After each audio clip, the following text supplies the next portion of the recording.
পশ্চিম মেদিনীপুরের ডেবরার পঞ্চায়েত সমিতির সভাপতির বিরুদ্ধে মারাত্মক অভিযোগ।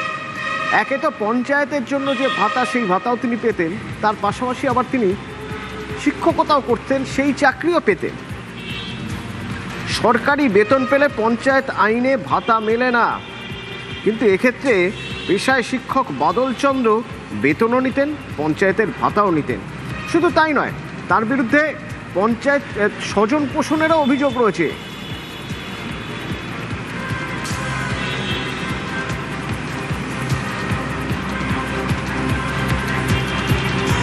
পঞ্চায়েত আইনে পরিষ্কার বলা আছে যে একটা পেমেন্ট বা একটা স্যালারি তাকে নিতে হবে।